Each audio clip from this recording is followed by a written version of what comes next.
You said accountability is back at the Secretary. And you know what? The Houthis were held accountable for shooting at our I'm just asking if it applies to you. very successfully. I'm not asking about the previous Houthis. administration let our ships get shot at. What happens when accountability meets silence? Watch this. When you texted the launch time for F-18s going into combat over enemy territory facing anti-aircraft missiles on an unclassified signal chat, did that launch time come from Central Command, yes or no?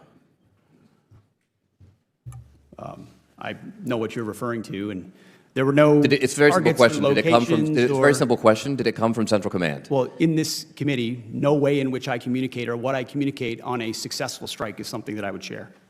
So you can't even identify the combatant command under which this operation occurred? Well, everybody knows the Okay, so everyone knows the it's Central Command. So when Central Command sent you this information, did they send it on a classified system or an unclassified system?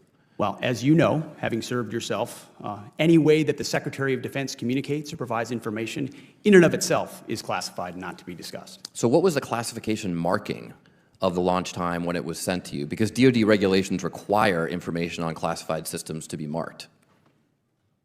What was the classification mark time? Yeah, what was the classification marking? Because Again, DoD classifications of any information in an ongoing operation that was successful are not things that would be disclosed in a public forum. You know that. You can very well disclose whether or not it was classified. It's not classified to disclose whether or not it was classified. And in fact, DoD regulations state that any classified information has to be labeled with its classification. Was it classified secret or top secret?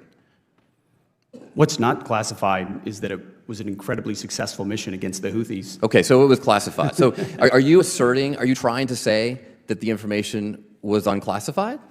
I'm not Okay, trying to that's say what anything. I thought. You're not saying that.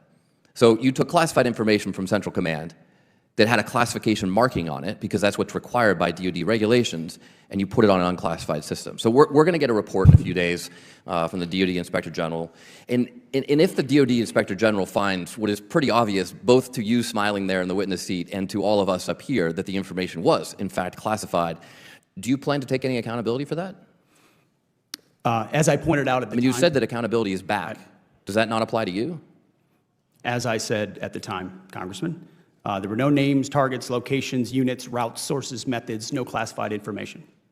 Okay, so if it comes back that it is classified, will you take accountability or not?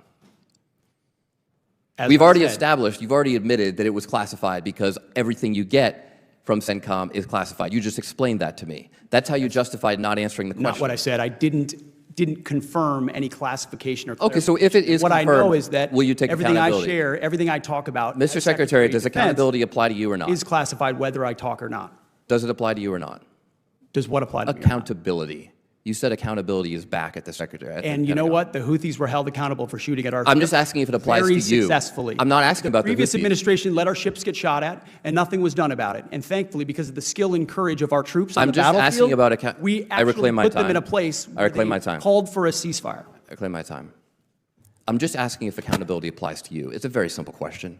I We use serve- leadership by Of example. course, unlike, I serve at the pleasure of the president like everybody else does. So it only applies to the president, not to you. I serve at the pleasure. You talked about the success of the Houthi operation.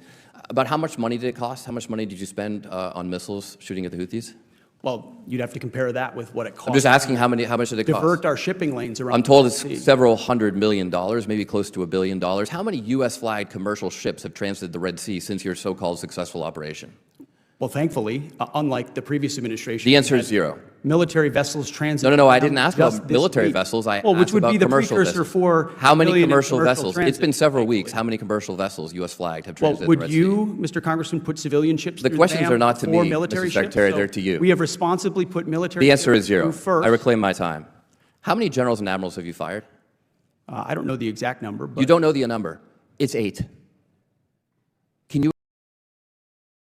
explain why any of them were fired? Like, just explain why was...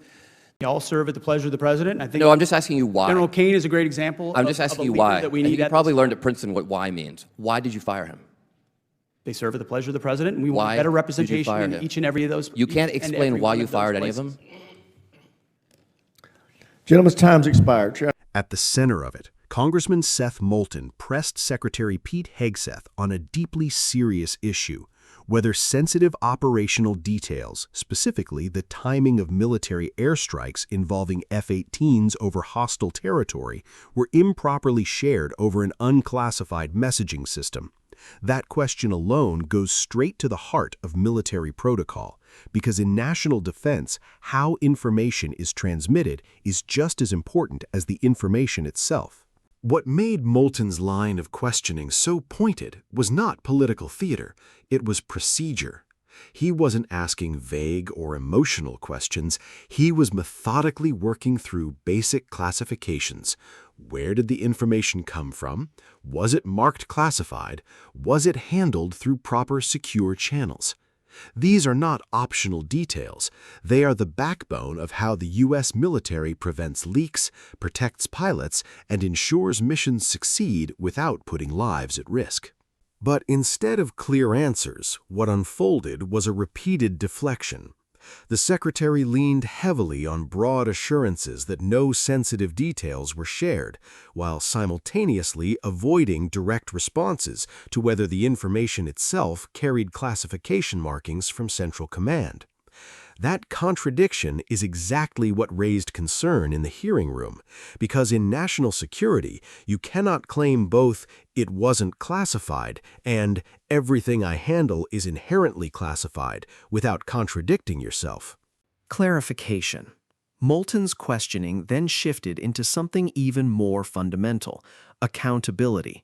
And this is where the political tension became more visible. He wasn't just asking about procedure anymore. He was asking whether leadership takes responsibility when something potentially goes wrong. Because if classified information was placed on an unsecured platform, even unintentionally, that isn't a minor clerical issue. It's a breach of protocol that demands consequences and transparency. Instead of a direct commitment to accountability, the response pivoted toward broader operational success and criticism of previous administrations. That's a common political move in hearings like this, redirecting from process questions to performance talking points. But the concern raised by Moulton is that success in military operations does not cancel out the obligation to follow security rules.